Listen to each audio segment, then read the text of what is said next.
Kita buat Nabi Muhammad harus lebih semangat. Shallu ala Nabi.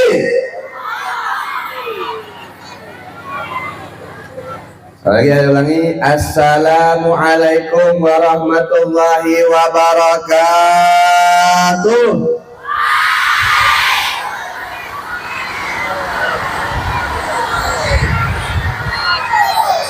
Itu dong, santri harus semangat ya. Santri santriwati itu harus semangat. Alhamdulillahilladzi hadana bi abdihil mukhtari man da'ana ilaihi bil idni wa qad nadana labbaika ya man dallana wa hadana salla alaika Allahu bari'uka alladzi bika ya musyaffa'u khassana wa habana Ma'alikal adhari ma'dini sirrikal asma' fa'um sukunun najati imana Allahumma salli wa sallim ala sayyidina wa maulana Muhammad miftahi babi rahmatillah adada ma fi ilmillah salatan wa salaman daimaini bidawami mulkillah wa ala alihi wa sahbihi wa man wala wala haula wala quwwata illa billahil aliyyil azim amma ba'du faqad qala Allah ta'ala fil Qur'anil Karim qul bi fadlillahi wa bi rahmatihi fabidzalika falyafrahu huwa khairum mimma yajma'un wa qala Rasulullah sallallahu alaihi wasallam idza marartum bi riyadil jannah farta'u qila wa ma riyadul jannah ya Rasulullah qala majalisul ilm wa fi riwayah majalisul dzikr. Pertama-tama yang kita muliakan, yang kita hormati para alim ulama, para asatidz, para tokoh masyarakat, wabil khusus yang kita muliakan, yang hadir pada acara kita pada siang hari ini, Tuan Guru Kiai Haji Zubair Hasibuan, dan juga yang kita muliakan juga pimpinan Pondok Pesantren Ali Baharudin, Kiai Tuan Guru Kiai Haji Faisal Haris Harahap, dan juga hadir juga di tengah kita Bapak Kemenak yang mewakili, dan juga para tokoh masyarakat yang tidak bisa Al-Faqih sebutkan namanya satu persatu, dan juga hadir di hadapan kita Ketua IKADI Ustadz Yusuf, dan juga yang lainnya yang tidak bisa Al-Faqih sebutkan namanya, tapi tidak mengurangi rasa hormat kami kepada antum-antum sekalian.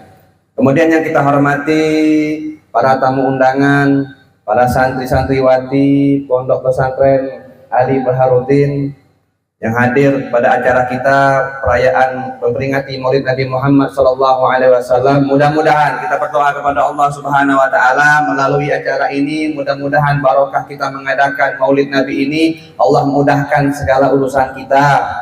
Mudah-mudahan yang punya hajat Allah kabulkan hajatnya, yang punya urusan Allah mudahkan urusannya, dan mudah-mudahan kita semua dikumpulkan oleh Allah nanti di surga nanti bersama baginda agung kita Nabi Muhammad sallallahu alaihi wasallam. Amin ya rabbal. Ma'asyiral hadirin wal hadirat, ikhwan wa akhwat rahimani wa rahimakumullah. Alhamdulillah tsumma alhamdulillah. Bersyukur kita kepada Allah Subhanahu wa ta'ala yang telah mengumpulkan kita di tempat yang penuh dengan keberkahan ini, di Pondok Pesantren. Ini sebuah kemuliaan dari Allah Subhanahu wa ta'ala buat adik-adik santri dan santriwati ketika Allah muliakan kita untuk menuntut ilmu. Apalagi untuk ilmu dengan Pondok Pesantren Ali Baharudin. Ini merupakan kemuliaan dari Allah Subhanahu wa ta'ala. Karena Pondok Pesantren ini mempunyai 3 fungsi, sebagaimana fungsi bintang di langit. Jadi Pondok Pesantren ini memiliki fungsi seperti fungsi bintang di langit. Bintang di langit itu di dalam Al-Quran disebutkan ada 3 fungsi daripada bintang yang ada di langit.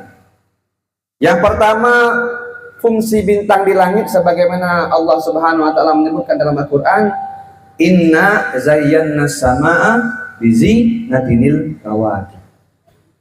Yang pertama di antara fungsi bintang di langit adalah inna zayyana samaa bizinatil kawakib. Dan kami hiasi langit-langit itu dengan bintang-bintang.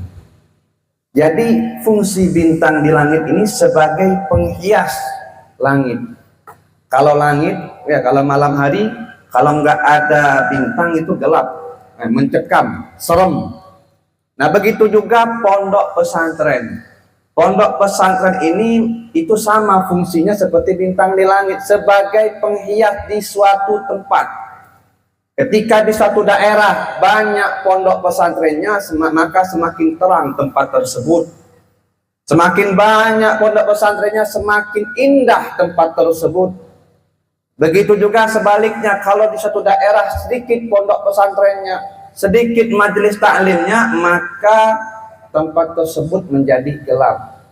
Jadi ini di antara fungsi pondok pesantren yang pertama, yaitu sebagai penghias kita di bumi, sebagai cahaya di suatu daerah. Di daerah yang mempunyai thalabul ilmnya, mempunyai santri dan santriwatinya, menjadi terang. Kenapa? Karena membawa cahaya Nabi Muhammad Sallallahu Alaihi Wasallam. Itu yang pertama daripada fungsi daripada pondok pesantren. Kemudian yang kedua, di antara fungsi bintang di langit yang disebutkan dalam Al-Quran, waja'alnaha rujuman lisyayatin, waja'alnaha rujuman lisyayatin, dan kami jadikan bintang-bintang itu untuk melempari para setan. Jadi bintang itu dikatakan sebelum Nabi Muhammad diutus menjadi nabi, itu para jin itu mereka bisa naik ke langit untuk mencuri khobar langit, untuk mencuri berita-berita di langit. Makanya dukun-dukun sebelum Nabi diutus itu sakti-sakti. Kenapa? Karena jin itu bisa mencuri berita di langit. Tapi ketika Nabi Muhammad diutus menjadi nabi, itu para jin, para setan nggak bisa lagi naik ke langit untuk mencuri berita langit. Kenapa? Karena Allah jatuhkan mereka dengan bintang. Allah hancurkan mereka, Allah lempari mereka dengan bintang-bintang di langit. Jadi fungsi bintang di langit itu sebagai pelempar para setan. Begitu juga pondok pesantren.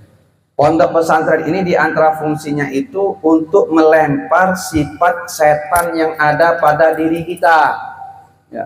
Fungsi daripada pondok pesantren ini sebagai pelempar sifat setan yang ada pada diri kita. Sifat sombong, sifat hasad, iri hati, cinta dunia. Nah, dengan kita duduk di pondok pesantren ini, maka sifat-sifat tersebut akan hilang, sehingga kita mempunyai sifat seperti sifat malaikat. Itu yang kedua. Kemudian yang ketiga di antara fungsi bintang di langit adalah sebagaimana Allah berfirman, wa bin najmi hum yahtadun. Dan dengan bintang itu mereka mendapat petunjuk.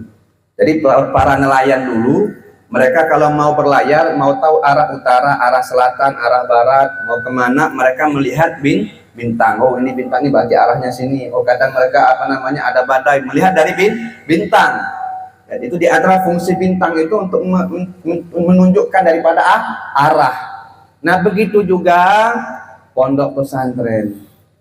Itu bisa menunjukkan kita mana yang baik dan mana yang buruk. Jadi alhamdulillah, ikhwan wa akhwat rahimani wa rahimakumullah, Allah kumpulkan kita, Allah jadikan kita sebagai thalabul ilm, sebagai penuntut ilmu. Ini merupakan kemuliaan dari Allah Subhanahu wa taala. Tidak semua orang itu dimuliakan Allah untuk duduk di pondok pesantren. Jadi adik-adik, santri, santriwati, ini kita harus bersyukur kepada Allah ketika Allah pilih kita menjadi thalabul ilmi. Bagaimana Nabi Muhammad SAW beliau bersabda tentang keutamaan orang yang menuntut ilmu. Nabi Muhammad bersabda, man salaka tariqan yaltamisu fihi ilman sahallallahu bihi tariqan ilal jannah. Barang siapa yang berjalan dari rumahnya untuk mencari suatu ilmu, maka Allah mudahkan ia untuk jalan ke surganya Allah Subhanahu wa ta'ala. Kenapa? Karena syarat kita masuk surga itu dengan kita ibadah kepada Allah, dengan kita sholat, puasa, bayar zakat, pergi haji. Nah, syarat ibadah kita diterima oleh Allah Subhanahu wa taala, itu ibadah kita itu harus dilandasi dengan ilmu. Jadi penting kita ini untuk nuntut ilmu. Imam Syafi'i mengatakan, man aradat dunya fa'alaihi bil ilm. Siapa yang ingin dunia butuh yang namanya ilmu.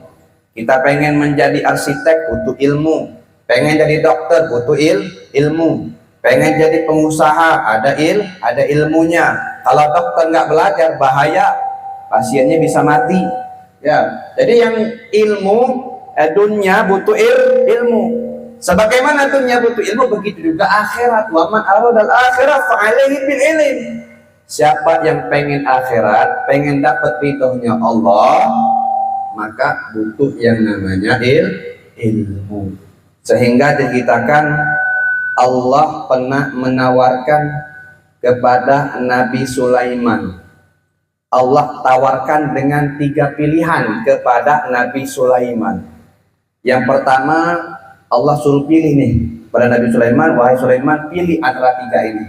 Yang pertama disuruh pilih ilmu, yang kedua jabatan tahta, yang ketiga harta. Dipilih ini, wahai Sulaiman, pilih ilmu, tahta atau harta. Kalau kita disuruh milih itu milih apa ya? Kalau adik-adik sekarang ini ada misalnya orang bilang nih pada adik-adik ini, adek berhenti dari pondok saya kasih 2 M. Berhenti atau masih mondok ini? 10 M, 10 miliar bisa dikasih. Adek gak usah mondok, nanti kita kasih 10 miliar. Wah, kita pasti milihnya pilih 10 M nih, duit nih, banyak duitnya, bisa jalan-jalan, bisa beli mobil. Pasti kita pilihnya 10 M. Tapi Nabi Sulaiman beda. Nabi Sulaiman seorang nabi, tahu mana yang baik. Ya. Jadi Nabi Sulaiman ketika disuruh pilih ilmu, harta sama tahta, Nabi Sulaiman pilihnya ilmu. Barokah Nabi Sulaiman pilih ilmu, itu harta dapat, tahta dapat. Karena pilih ilmu. Kalau seandainya kita pilih harta, belum tentu ilmu dapat, tahta dapat. Tapi Nabi Sulaiman pilih ilmu, beliau harta dapat, tahta juga dapat. Jadi ini diantara kemuliaan daripada orang yang menuntut ilmu. Sehingga Imam Hasan Al-Basri, beliau menggambarkan tentang keindahan daripada ilmu. Beliau mengatakan, laukana lil ilm surah lakana suratuhu ahsan minal qamar wasyams. Kalau seandainya ilmu itu mempunyai bentuk, maka bentuknya itu lebih indah daripada bulan dan matahari. Jadi ini diantara keutamaan fadilah daripada ilmu. Kemudian diantara kemuliaan daripada orang yang menuntut ilmu, sebagaimana Rasul Shallallahu Alaihi Wasallam beliau bersabda, barang siapa yang meninggal, yang wafat dalam keadaan menuntut ilmu, laisa bainahu wa bainal anbiya fil jannah illa darajatan wahidah. Barang siapa yang meninggal dalam keadaan menuntut ilmu, maka nanti beda dia nanti dengan para nabi, bedanya hanya 1 derajat di surga. Luar biasa. Nah, jadi orang yang meninggal dalam keadaan menuntut ilmu, itu dia nanti di surga nanti, itu beda dia nanti dengan para nabi hanya 1 derajat. Bahkan diriwayatkan bahwasannya orang yang paling menyesal di akhirat. Siapa sih orang yang paling menyesal di akhirat? Orang yang paling menyesal di akhirat itu adalah orang yang ketika di dunia dia ada kesempatan untuk menuntut ilmu agama, dia ada kesempatan untuk hadir di majelis ilmu, tapi nggak mau hadir. Ini orang yang paling menyesal nanti di hari kiamat. Kenapa? Karena dia melihat nanti di sana Allah angkat derajat daripada orang-orang yang berilmu. Allah angkat derajat orang-orang penuntut ilmu, sehingga dikatakan dalam riwayat barang siapa yang meninggal dalam keadaan menuntut ilmu, nanti di kuburannya Allah utus satu makhluk untuk ngajarin dia, sehingga ketika dia dibangkitkan dari kuburnya, dia dibangkitkan sebagai ulama. Makanya kita ini kalau selesai pondok tetap ngaji. Jangan wah udah pondok sudah nggak mau ngaji lagi, selesai, enggak. Tetap setiap waktu kita ini harus tetap kita ngaji, harus belajar dimanapun, walaupun selesai pondok bukan artinya kita selesai untuk belajar, tetap seumur hidup kita belajar. Itu tanamkan pada diri kita, jangan kita merasa kita ini punya ilmu. Oh udah selesai pondok, udah seakan-akan paling hebat. Nah jangan, itu bahaya itu. Orang yang merasa dirinya berilmu, ketahuilah dia itu tidak berilmu. Makanya penting kita ini menuntut ilmu. Makanya adik-adik, santri dan santriwati, betah-betah di pondok. Ya, betah-betah di pondok. Antum ini bakal menjadi tentaranya Rasulullah. Antum ini membawa daripada cahayanya Nabi Muhammad SAW. Jadi kita di pondok ini harus betah. Jangan kita sumpek. Ya, sumpek itu wajar. Tapi jangan menjadikan sumpek itu sumpek terus. Jangan. Jadi kalau kita sumpek itu Habib Ali Al-Habsyi beliau mengatakan, aku heran dengan orang zaman sekarang ini, mereka sumpek padahal di sampingnya ada Al-Quran. Ketika kita sumpek itu baca Al-Quran, insya Allah sumpeknya kita itu hilang. Dan emang ujian daripada orang yang menuntut ilmu ini berat. Ya, mungkin di tahun pertama kita semangat masih mondok, tahun kedua masih semangat pulang, mau pulang ke pondok lagi, ke tahun ketiga itu udah berat, tahun keempat udah berat lagi, aduh pulang ke pondok lagi, tahun kelima nambah berat. Dan itu emang kalau kita bisa bisa kita berhasil daripada menghadapi daripada ujian tersebut, itu luar biasa, kita akan mendapatkan hasilnya yang sangat luar biasa. Jadi emang berat daripada kita menuntut ilmu ini. Butuh kesabaran. Butuh kesabaran daripada ketika kita menuntut ilmu. Kemudian adik-adik yang dirahmati oleh Allah Subhanahu wa taala, penting juga kita ini mengamalkan ilmu. Ilmu yang kita dapatkan harus kita amalkan. Percuma kalau seandainya kita punya ilmu tapi kita tidak amalkan. Amalkan dalam kehidupan sehari-hari kita. Nah, dalam momen Maulid ini, Maulid Nabi Muhammad SAW ini, di antara hikmah yang bisa kita ambil daripada perayaan daripada Maulid Nabi Muhammad SAW, agar kita ini cinta dengan Nabi Muhammad SAW. Jadi momen Maulid ini agar kita cinta dengan Nabi Muhammad. Karena orang zaman sekarang ini kan mereka banyak yang nggak cinta dengan Nabi. Alhamdulillah antum di sini dididik untuk cinta dengan Nabi. Antum keren di sini. Keren antum di sini. Kalau di luar mereka itu mungkin dengan HP-nya, dengan handphonenya ya. Kalau di sini kan nggak boleh bawa handphone. Antum di sini pegangnya Al-Quran, pegangnya hafalan-hafalan Jurmiyah, Alfiyah. Ya, alhamdulillah ini keren. Yang di luar tuh nggak keren, hanya main HP, main Mobile Legend, main game-game online. Tapi alhamdulillah antum terjaga. Ini nikmat dari Allah Subhanahu wa taala. Ini keren antum. Jadi kita di antara hikmah daripada perayaan daripada Maulid Nabi ini agar kita cinta dengan Nabi Muhammad SAW. Nabi Muhammad itu merupakan makhluk yang paling dimuliakan oleh Allah Subhanahu wa taala. Yang dikatakan oleh ulama, kullu syai'in yata'allaq bin nabi sara dzalika syai'an liman. Segala sesuatu yang ada hubungannya dengan Nabi Muhammad, maka sesuatu tersebut menjadi mulia. Jadi segala sesuatu yang ada ikatan, yang ada hubungan dengan Nabi, maka sesuatu tersebut menjadi mulia. Contohnya kota Madinah. Kota Madinah itu sebelum Nabi hijrah ke kota Madinah, itu kota Madinah tidak ada keistimewaannya. Itu kota Madinah tidak ada kemuliaannya. Bahkan dikatakan kota Madinah sebelum Nabi hijrah ke kota Madinah, itu kota Madinah penuh dengan wabah penyakit. Tapi tatkala Nabi Muhammad Shallallahu Alaihi Wasallam hijrah ke kota Madinah, Nabi berdakwah di kota Madinah, Nabi berjuang di kota Madinah, maka kota Madinah yang tadinya biasa-biasa saja menjadi mulia. Yang tadinya tidak ada keistimewaan menjadi istimewa. Kenapa? Karena di situ ada Nabi Muhammad Sallallahu Alaihi Wasallam. Bahkan wabah penyakit yang bertahun-tahun gak hilang, ketika Nabi Muhammad datang ke kota Madinah, seketika kota Madinah wabahnya itu hilang.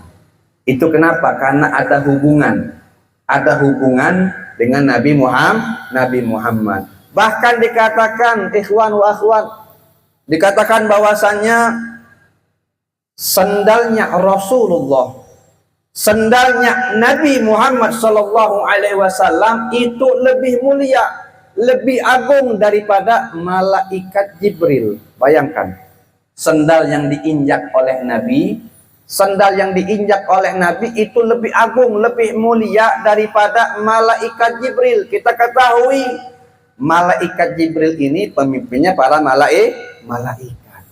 Tapi sendal yang dipakai oleh Nabi itu lebih mulia, lebih agung daripada malaikat Jibril. Kenapa?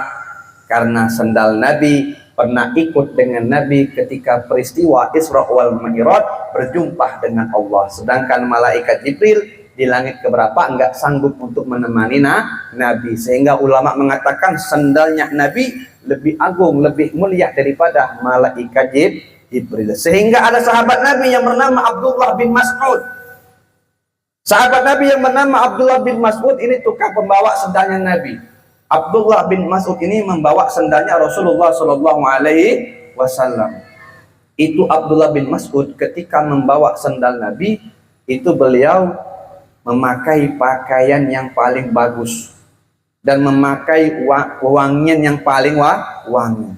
Dan beliau letakkan sendalnya Nabi itu di atas kepalanya. Kenapa? Karena beliau tahu ini sendalnya Rasulullah Sallallahu Alaihi Wasallam. Kemudian juga dikatakan bahwasanya darahnya Nabi Muhammad, darahnya Rasulullah, darahnya Nabi itu suci, beda dengan darah kita. Kalau darah kita kan najis, darah kita ini najis. Tapi kalau darah Nabi itu suci. Jadi pernah suatu hari Nabi Muhammad berbekam. Nabi Muhammad berbekam, selesai beliau bekam, beliau panggil sahabatnya yang bernama Abdullah bin Zubair. Beliau panggil, wahai Abdullah, ini darah bekas bekam, tolong engkau buang. Diambil sama Abdullah bin Zubair. Dia ke belakang, bukannya dibuang darah Nabi, akan tetapi diminum sama Abdullah bin Zubair. Darahnya Nabi diminum sama Abdullah bin Zubair. Dan Abdullah bin Zubair tahu ini darahnya darah Rasulullah. Beliau tahu keagungan, kemuliaan baginda Nabi Muhammad. Kalau bukan karena Nabi Muhammad, maka tidak akan ciptakan langit dan bumi. Kalau bukan karena Nabi Muhammad, maka tidak akan ciptakan surga dan neraka. Kalau bukan karena Nabi Muhammad, maka tidak akan diciptakan alam semesta ini. Beliau tahu bagaimana keagungan kemuliaan Nabi Muhammad SAW, sehingga beliau minum darahnya Nabi Muhammad. Beliau minum darahnya Nabi Muhammad. Kemudian datang menemui Nabi. Nabi nanya, wahai Abdullah, engkau kemanakan darahku? Apakah udah buang engkau darah tadi? Sudah engkau buang? Naam ya Rasulullah, sudah aku buang. Engkau buang kemana? Aku buang di tempat yang tidak ada orang yang melihatnya. Nabi tersenyum. Nabi mengatakan, apakah engkau minum darahku? Apakah engkau minum darahku, wahai Abdullah? Naam ya Rasulullah, aku minum darahmu. Kemudian apa kata Nabi Muhammad? Apa kata Rasulullah Sallallahu Alaihi Wasallam? Beliau mengatakan, tidak akan tersentuh api neraka darah yang tercampur dengan darahku. Sallu ala Nabi. Ini Rasul Sallallahu Alaihi Wasallam yang dikatakan keringatnya Nabi itu lebih wangi daripada minyak wangi yang paling mahal. Itu keringatnya Nabi. Beda dengan keringetnya kita ya. Kalau keringetnya kita kan baunya asam, bau pahit.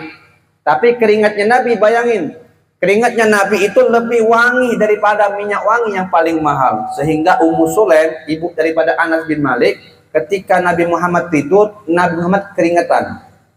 Kemudian keringatnya Nabi nempel di kain, diambil sama Ummu Sulaim. Kemudian Ummu Sulaim menciumnya dan mengatakan, demi Allah, keringatnya Nabi Muhammad lebih wangi daripada minyak wangi misik. Luar biasa, itu Nabi Muhammad sallallahu alaihi wasallam.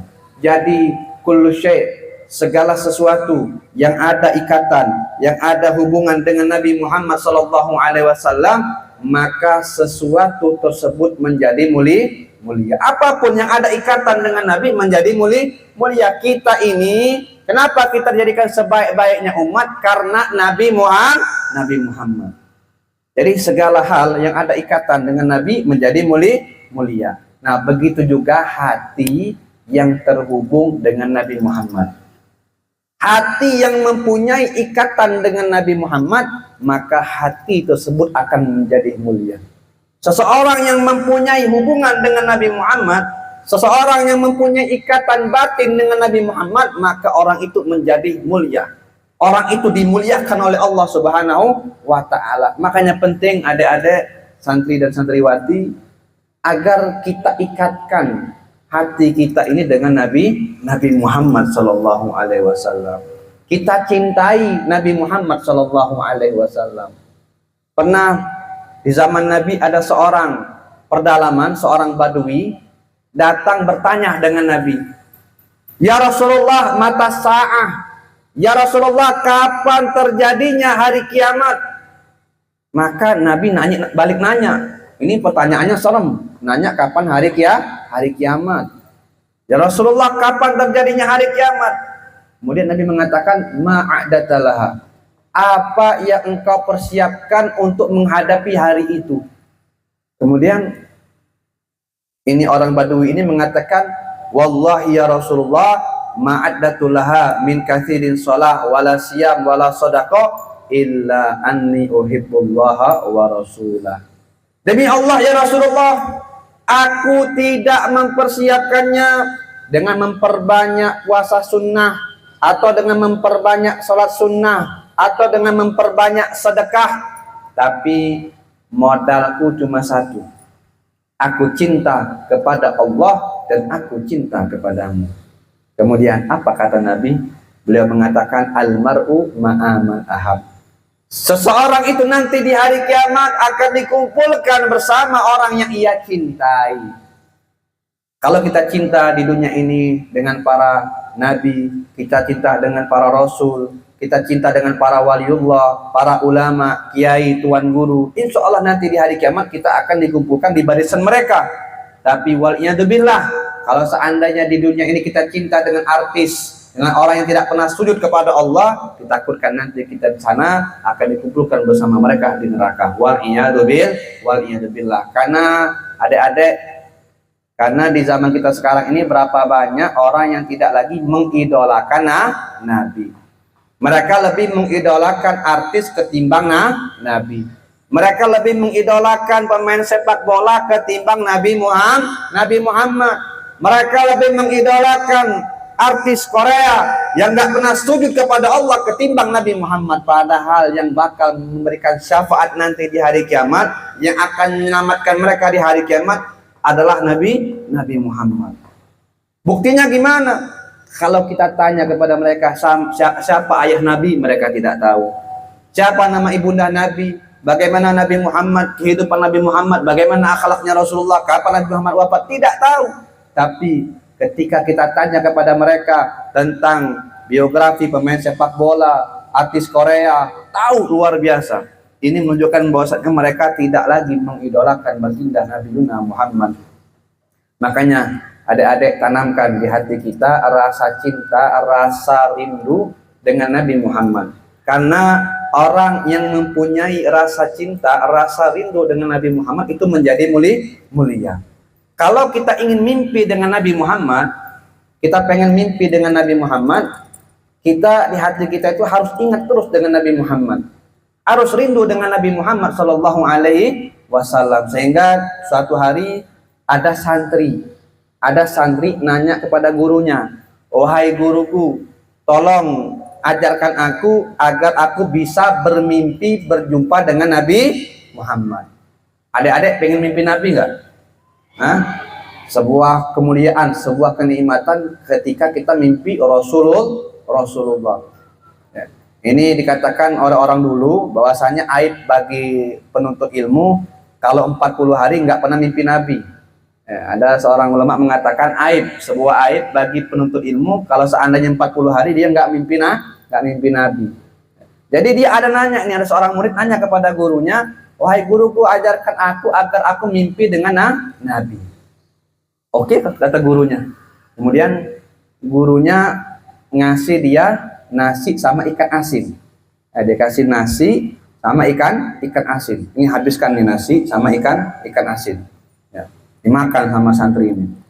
Nggak dikasih minum. Ya, di malam hari nggak boleh minum dia. Dia makan nasi sama ikan asin. Seret udah ini tenggorokannya udah seret pengen minum. Ya. Di malam hari dia bayangin, air dingin karena dia nggak minum habis makan ikan asin sama nasi, dia seret nggak boleh minum sama gurunya. Nah, jadi dia bayangin terus tuh air dingin. Ketika malamnya, ya besoknya ditanya sama gurunya, "Tadi malam mimpi Nabi bukan? Mimpi siapa? Mimpi apa tadi malam?" "Wahai guruku, bukan mimpi Nabi, tapi mimpi air dingin.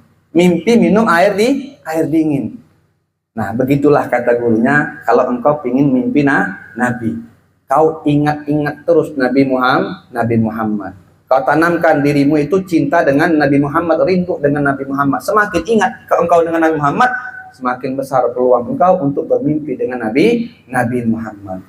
Nah, di antara cara kita agar hati kita ini terhubung dengan Nabi, agar kita selalu ingat dengan Nabi, adalah dengan kita memperbanyak membaca sholawat. Jadi adik-adik perbanyak membaca sholawat.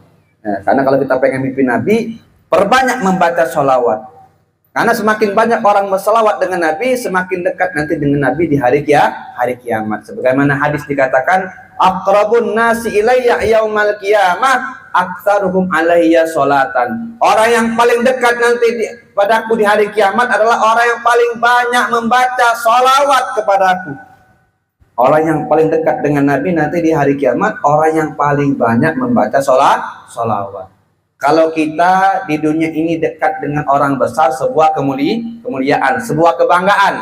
Kalau kita dekat orang besar di dunia ini, kita dekat dengan pejabat, kita dekat dengan bupati, dekat dengan gubernur, dengan wali kota, dengan jenderal, sebuah kebanggaan untuk kita. Kenapa? Kalau ada apa-apa bisa bantu dia. Oh, keponakan saya bupati, paman saya jenderal, paman saya gubernur. Jadi kalau ada masalah bisa minta bantu kepada mereka. Nah, di akhirat itu, di hari kiamat itu tidak ada yang bisa nolong kita. Tidak ada yang bisa membantu kita kecuali Rasulullah. Maka beruntunglah pada saat itu ketika ada orang di dunia lisannya itu memperbanyak membaca sholawat. Kenapa? Karena dia bakal dekat dengan Nabi. Nabi mengatakan orang yang paling dekat denganku adalah orang yang paling banyak membaca sholawat. Artinya dekat dengan Nabi mendapatkan syafaatnya Rasulullah. Makanya adik-adik perbanyak kita sebagai penuntut ilmu ini perbanyak membaca sholawat. Gak apa-apa kita sebagai thalabul ilm ini memperbanyak membaca sholawat. Kalau bisa jangan kurang. Kita membaca sholawat sehari itu jangan kurang 313 kali untuk membaca sholawat. Ada yang mengatakan jangan sampai kurang 1000 sholawat. Jadi ada amalan, kalau adik-adik mau amalin silahkan. Ya, kita baca sehari 1000 sholawat. Siap nggak adik-adik membaca sehari 1000 sholawat? Siap nggak adik-adik? Karena sholawat ini luar biasa faedahnya. Kalau adik-adik pengen sukses, perbanyak baca sholawat. Oh, saya ini Ustadz Habib, hafalan saya ini susah, mau ngapal susah, perbanyak baca sholawat. Saya mau memahami pelajaran susah, perbanyak membaca sholawat. Banyak keutamaan daripada membaca Salawat Allah mudahkan dalam menuntut ilmu, Allah mudahkan dalam menghafal Al-Quran, susah menghafal Al-Quran, perbanyak membaca salawat. Jadi ini ada sehari 1000 salawat. Pendek salawatnya, mungkin adik-adik di kesibukan adik-adik bisa adik-adik amalkan daripada membaca 1000 salawat. Nabi Muhammad mengatakan, man shalla alayya salatan sallallahu biha asyra. Barang siapa yang membaca salawat kepadaku 1 kali, maka Allah akan balas salawatnya 10 kali. Yang membaca salawat kepadaku 10 kali, Allah balas 100 kali. Yang membaca kepadaku 100 kali, Allah balas 1000 kali. Dan barang siapa yang membaca salawat kepadaku 1000 kali, maka Allah haramkan jasadnya untuk menyentuh api neraka. Jadi anak ada amalan, adik baca sehari 1000 salawat, insya Allah bisa. Mungkin nggak bisa amal ke sekarang, mungkin setelah mondok adik-adik amalkan. Gimana bacaan salawatnya? Jadi ini kita baca salawat ini setelah setiap sholat 5 waktu. Setelah kita sholat 5 waktu, setelah kita habis zikir, habis sholat sunnah, jangan berdiri dulu. Kita baca salawat ini. Palingan ini cuma 5 menit selesai kita baca salawat ini. Setiap habis sholat kita baca 200 kali. 200 kali setiap setelah sholat, 5 kali baca 1000. Gimana bacaan salawatnya? Pertama kita baca innallaha wa malaikatahu yusholluna 'alan nabi ya ayyuhalladzina amanu shollu 'alaihi wa sallimu taslima. Setelah baca ayat ini kita baca salawatnya sallallahu alaihi. Sallallahu alaihi, baca 200 kali, 5 menit selesai dibaca setiap sholat 5 waktu. Jadi mudah-mudahan Allah Subhanahu wa taala jadikan kita masuk orang-orang yang lisannya itu enteng membaca sholawat kepada Nabi Muhammad sallallahu alaihi wasallam. Maka dalam momen Rabiul Awal ini ayo kita tanamkan rasa cinta dengan Nabi dan juga perbanyak membaca sholawat. Kemudian adik-adik yang dimati oleh Allah, sebelum Habib tutup ceramah Habib pada siang hari ini, Habib ada 2 pertanyaan buat adik-adik. Insya Allah Habib kasih hadiah. Yang bisa jawab Habib kasih hadiah ya. Nah, ini nanti 1 pertanyaan buat santri putra dan 1 pertanyaan untuk santri putrinya. Jadi ada 2 pertanyaan. Jadi siap ya, ada 2 pertanyaan. Pertama kita tujukan kepada santri putranya ya. Pertanyaan pertama yang bisa jawab tunjuk tangan, nanti Habib pilih ya. Yang bisa jawab tunjuk tangan, Habib pilih. Soal yang pertama, siapa sahabat Nabi yang diberi gelar Saifullah dan Asadullah? Sebutkan sahabat Nabi yang diberi gelar Saifullah dan Asadullah. Ada yang bisa jawab?